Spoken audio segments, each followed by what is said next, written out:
Welcome back to the program. Our guest today is Stacy Miller. He's the author of a book called The Last Stowaway, R.M.S. Queen Mary, and it is not a novel. It is a real, live adventure story that happened to him. And so we're going to talk a little bit more about it in this segment and the rest of the program about this story. So we touched on it a little bit in the first block. Happened whenever you were 21 years old. Right. You're in America, so how then do you decide to get the idea that you're going to go overseas? You didn't go straight to, the idea whenever you left America wasn't to hop on board and be a stowaway on the Queen Mary, was it? No, actually I went to Europe to be with a friend of mine.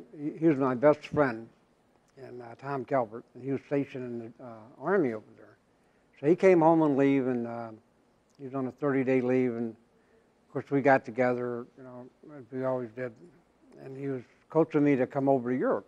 He said, "Why don't you come over?" And he says, "I got a year left." He says, "Then I'm getting out." He says, "Then we can bum around in Europe for a while."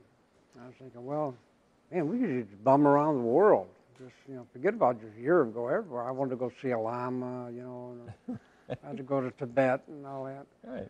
So he said, "Sure, yeah, come over." So I get your job on the Air Force base or Army base where I'm stationed at. And when I get out, we can do that, you know. So that's what I did. I sold everything I had, which wasn't anything, but I went to Europe, and I went on a one-way ticket. I figured I didn't need a ticket coming back because me and him were going to bum around the world. I was going to be there for a year anyway, right? Right. And when I got over there, it turned out to be, it was kind of a pipe dream to him. And he didn't think I would come. So when I knocked on his door, he was like, "Oh my God, what am I going to do now?" And I went with a friend of mine, Michigan Mesney. And he was stationed in Germany also when he was in the service. So he wanted to go visit some of his people, his friends and stuff. So me and him bought a car, and we just took off and went south. I was 20 years old at the time, and I spent my 21st birthday in Cannes, France, on the French Riviera, and popped a bottle of wine open that we bought in Germany. And we went from there south into Spain and then into North Africa, and came back. And by the time we got to Lisbon, Portugal, I was broke. So we ended up selling our car. Car we had bought, a little 58 Opel station wagon, for $15. And that night,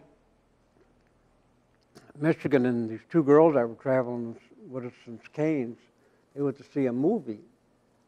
And I went down to a bar called a Texas bar, and some people come in there, they were speaking English, and they were off to Queen Mary, which I didn't know about, you know.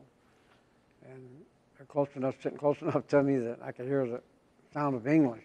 So I struck up a conversation with them, and they told me they were off to Queen Mary. Of course, I didn't know what the Queen Mary was. And I asked them if they had a ship, and they go, "You never heard of the Queen Mary?" I said, "Oh yeah, the Queen Mary." So I said, "Where's it going?" They said, "It's going to the United States." So I asked them when. They said, "Tomorrow." So I'm thinking, well, if it's going to the United States, the only place you can be going is New York or maybe Florida, somewhere along the East Coast. Right. Yeah, so 4 or 5 days I'd be back in the United States, and if I had to, I could dive off the ship at night and swim ashore and hitchhike home.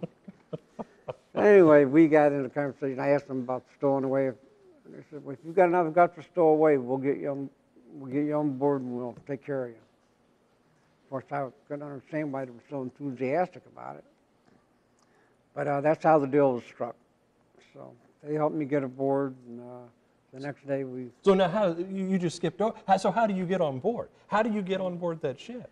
Well, the Queen Mary is such a large ship, it can't pull up to the bay, you know. I mean, to the bay. It's got to stay out in the harbor. So they have launches that take the passengers to shore, back and forth. And we took the very last launch going out to the ship that night, and it was all crew members.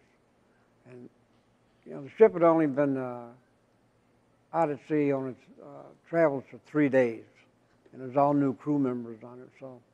And the crew members are the ones who are going to help you get on. These are the Right. ones you struck up the conversation with in the bar. Right. Okay. And ironically, the name of the bar was the Texas Right. Bar. Right. So they helped me get aboard, like I said. And I didn't have too much trouble, you know, as far as getting aboard because they were all dressed in civilian clothes, just like I was. See. You know, so I would have aboard ship just like I was. You belonged, right? Yeah. So that's how I got on that. So you get on board, and now you're sounding like a guy who, if you're going to buy a one-way ticket and go to Europe, and you're just going to bum around for a while, it sounds like your plans kind of develop on the fly. So my guess is, all right, so now what's happening, you know, you're on the ship, we're going to take a break, and whenever we come back, we're going to talk about how you were able to disguise yourself and stay on the ship, and then how that disguise didn't quite hold up maybe the way you had hoped it would. Stacy Miller is our guest, the author of The Last Stowaway, R.M.S. Queen Mary. We're going to hear his story about how he was able to stay on that ship and how he was discovered when we come back. If you have a topic or issue you'd like us to focus on, please write to the address on your screen or fax us at 357-3811. Or you can email us